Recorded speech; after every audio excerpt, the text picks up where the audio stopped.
Praise the Lord. आज हमारे लिए मनन का विषय संत लूकास के सुसमाचार से ही है, अध्याय 6 से। जो 2 दिन पहले हमने कुछ वचनों को पढ़ा था, आज उसका कंटिन्यूएशन 12 से लेकर। उन दिनों ईसा प्रार्थना करने एक पहाड़ी पर चढ़े और वे रात भर ईश्वर से प्रार्थना में लीन रहे। दिन होने पर उन्होंने अपने शिष्यों को पास बुलाया और उनमें से 12 को चुनकर उनका नाम प्रेरित रखा। सीमोन, जिसे उन्होंने पेत्रुस नाम दिया, और उनके भाई अंद्रेयस को, याकूब और योहन को, फिलिप और बेथलोमी को, मती और थॉमस को, अल्फाई के पुत्र याकूब और सीमोन को, जो उत्साही कहलाता है, याकूब के पुत्र यूदस, और यूदस इस्करियोती, जो विश्वासघाती निकला। क्रिस्त में प्यारे भाई और बहनों, आज प्रभु अपने शिष्यों को चुनने के पहले अपने आप को प्रार्थना में लीन करते हैं। प्रभु अपने जीवन के सबसे महत्वपूर्ण सभी मौकों पर हम देखते हैं प्रार्थना में समय बिताते हैं, और उसके बाद प्रभु 12 को चुनते हैं। आज मनन के लिए मैं विशेष रूप से 2 बातों को आपके सामने रखना चाहूंगा। जब हमें भी हमारे जीवन में बहुत कठिन निर्णय लेना हो या कोई ऐसे ठोस निर्णय लेना हो और बात अपने समझ नहीं आई, प्रार्थना में समय बिताइए। ईश्वर आपको राह दिखाएंगे, आत्मा तुम्हारा मार्गदर्शन करेगा। अगर तुम्हारे जीवन में भी असमंजस की स्थिति है, कुछ सूझ नहीं पड़ रहा है, प्रार्थना में समय अवश्य बिताएं। दूसरी बात यह है प्यारे भाई और बहनों, जो 12 प्रभु के जो शिष्य चुने गए थे, अगर मैं पूछूं कि प्रभु ने किस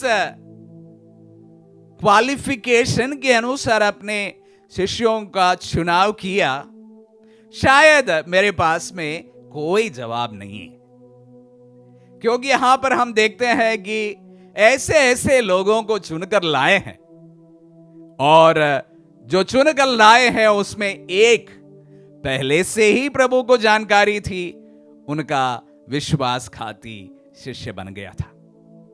उसके बावजूद भी प्रभु उनके चुनते हैं, और सीमोन पेत्रुस को सबसे पहले चुनते हैं। और सीमोन पेत्रुस के बारे में हम जानते हैं कि वह विषम परिस्थिति में, कठिन समय में प्रभु को ठुकराने वाले हैं।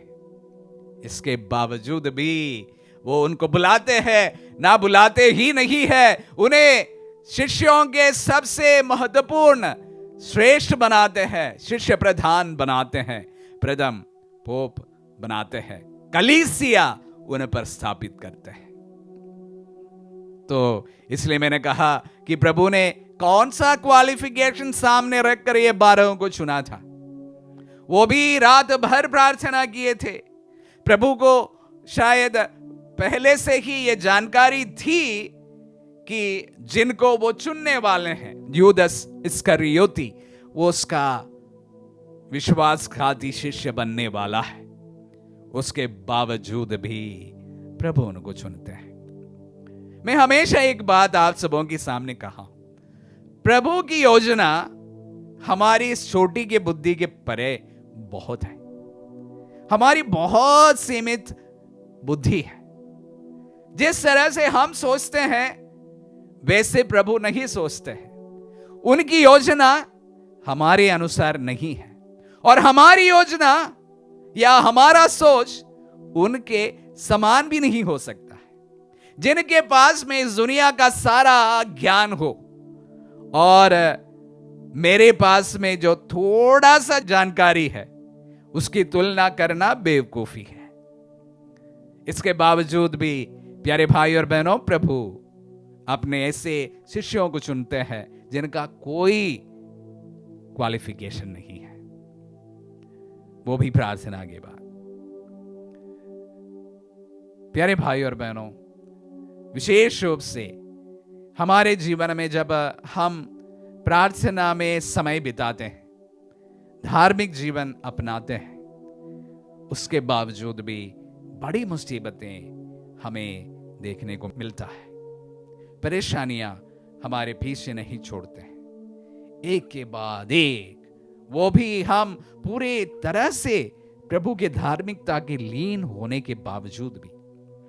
अक्सर कमजोर दिल वाले जो मेरे जैसे होते हैं, उनके दिल में यह सवाल जरूर होता है, मुझे क्यों ये दिया? मेरे जीवन में इतनी तकलीफ क्यों है? मेरे जीवन में इतनी पीड़ाएं क्यों है? मेरे जीवन में इतनी बीमारियां क्यों है? क्यों मुझे अपनों की मृत्यु देखने की नौबत पड़ी है? उसके बावजूद भी ये सब हमारे जीवन के हकीकत बनकर हमें डराते रहते हैं। उस समय जरा याद रखें, प्रभु अपने शिष्यों को चुनते समय अपने विश्वासघाती शिष्य को भी चुना था, पूरी जानकारी के बावजूद भी कि ये बाद में चलकर धोखा देंगे और इसके कारण मुझे मरना पड़ेगा। ये जानकारी पूरी तरह से उनके पास होने के बावजूद भी प्रभु यूदस को भी चुनते हैं। मेरी योजना उनकी योजना नहीं है, उनका सोच जो है मेरा जैसा नहीं है। मेरी सीमित बुद्धि है, उससे मैं सोचता हूं, समझने की कोशिश करता हूं। और जब असीमित ईश्वर के सामने मेरी बुद्धि कोई काम नहीं आता है, तो जब हमारे जीवन में इस प्रकार के समस्याओं से हम जूझते हैं, ऐसे सवालों का सामना हम करते हैं, प्रभु का इन वचन हमेशा हमें याद रहे। पूरी रात भर प्रार्थना करते हुए अपने शिष्यों की उन्होंने चुनाव किया था। उनमें ऐसे 2 जन थे, जो एक उन्हें ठुकराने वाला था और एक उन्हें पकड़वाने वाला था। इसके बावजूद भी प्रभु ईश्वर की योजना के सामने नतमस्तक हो जाते हैं। वही को एक्सेप्टेंस कहते हैं। आमीन।